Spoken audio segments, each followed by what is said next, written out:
Greetings, welcome back to Black Bear News, where we are discussing climate change, abrupt climate change, and things adjacent.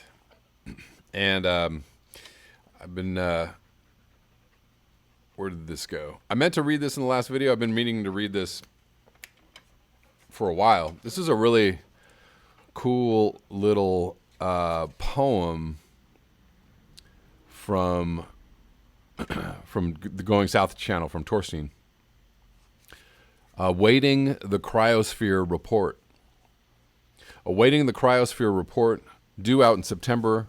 Will it still feature ice extent only? Will it still ignore non-linear melt? Awaiting their cryosphere report. What if it tells the whole truth? What if they stop their denial? How will that make me feel? Awaiting their cryosphere report. What if they stopped issuing reports? What if the IPCC ran for the hills? How would that make me feel? Dad, what's a cryosphere? Well, son, it was on Dad's computer. Cryosphere was a circle of friends crying as the Earth lost its ice. Thank you, Torstein, for that. And with that, I'm going to... This is from a few weeks ago, or not that long ago, about 10 days ago. Arctic could have no ice in September. This is from Fox News. Arctic could have no ice in September. Shocking study says. Fox News reporting on a possible blue ocean event.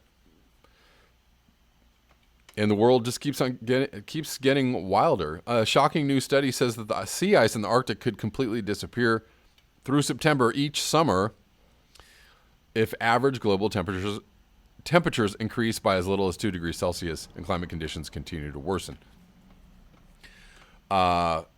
Most likely, September Arctic sea ice will effectively disappear at between approximately 2 and 2.5 degrees of global warming. So this is in the future. They're not talking about this September. It's called clickbait when the headline says in September, meaning this, what, when? However,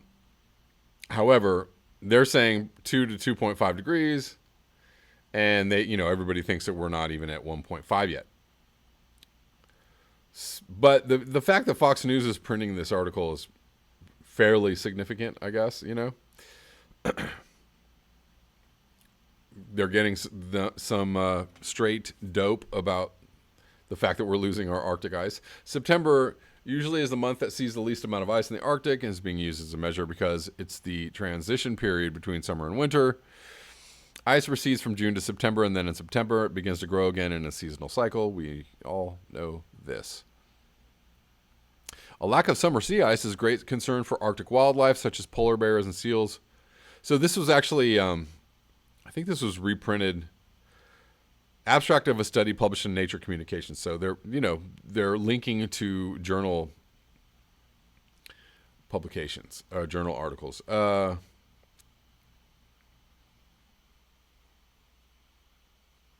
Study published in April showed that Earth's glaciers are melting much faster than previously thought, losing 369 billion tons of snow and ice each year, more than half of that in North America. All right, so it's good to read. That's also another reason why I read entire articles or get the main gist of the article, because the way that things are worded in the headline doesn't necessarily doesn't describe exactly what they're trying to say in the article. So if anybody wonders why people read through articles, it's to get all the information that might be left out in the one sentence headline. It's good. Reading is fundamental. Even if somebody does it for you. Reading is fundamental. Okay, and so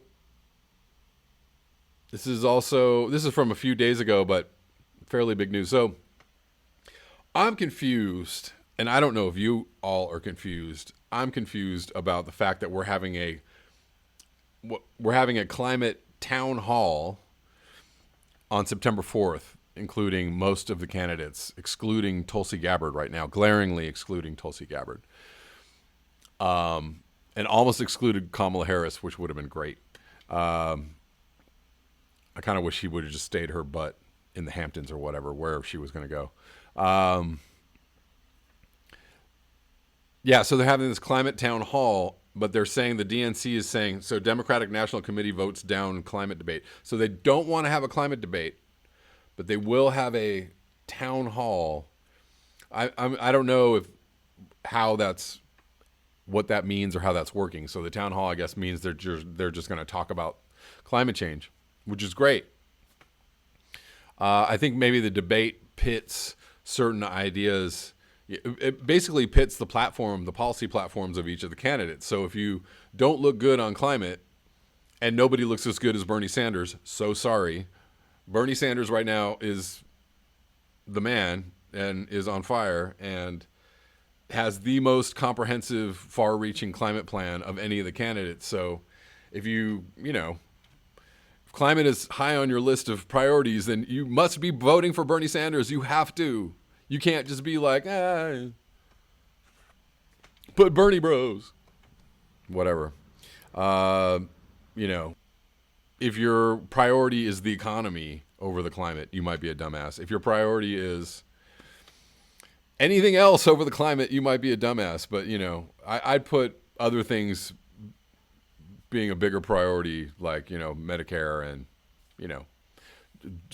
justice reform, helping people live lives of freedom, or, not freedom, but freedom. A panel of Democratic National Committee Democratic National Committee on Thursday rejected a proposal to host a single issue debate on the climate crisis. At a party conference Thursday in San Francisco, the DNC's Resolutions Committee voted 17-8 against a resolution that has become a cause célèbre for activists and for more than a dozen presidential contenders who felt the traditional debate format failed to adequately address the looming threat of catastrophe. Okay, so they're saying, the issue could resurface during the full committee general session on Saturday, but I think they just straight up voted it down then too. It's a predictable outcome. So Simone Sanders, who's the presidential advisor to Joe Biden, because she's a sellout and she's completely working for the evil that is the Joe Biden campaign, was among those who urged the DNC on Thursday to vote down a climate debate, saying it would be dangerous territory in the middle of Democratic primary. Why? That doesn't make any sense. That contrasts with what Biden had earlier said during a campaign stop in Iowa this summer. The former vice president had endorsed having a climate debate, telling Greenpeace, "I'm all in." The influential youth-led climate movement, Sunrise Movement, a driving force behind the climate debate push, filled the room where the vote took place with as many as 100 activists on Thursday. "We deserve a chance at a livable future," one Sunrise activist shouted after the vote. "We deserve a climate debate."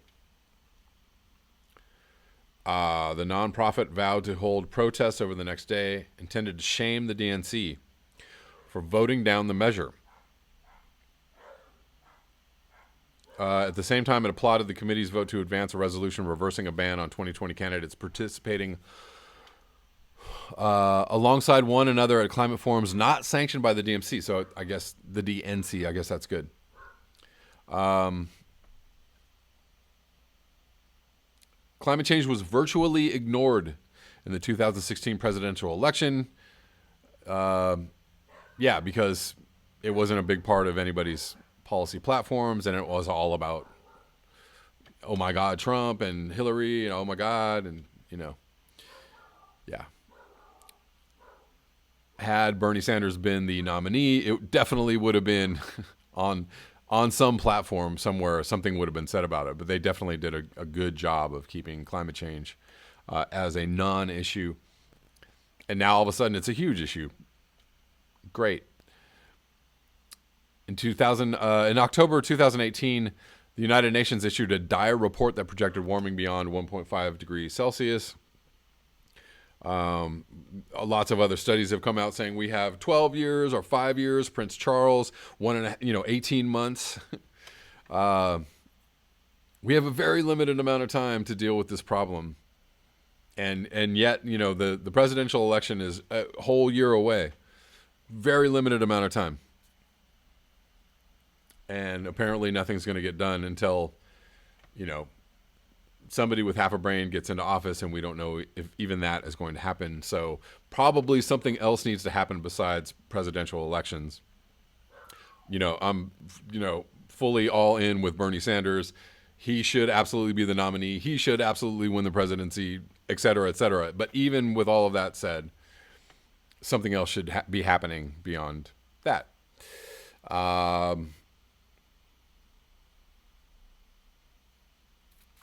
So the good thing, Jay Inslee brought the climate issue to the fore, or helped bring the climate issue to the fore. But Bernie Sanders has been saying it's the most important issue.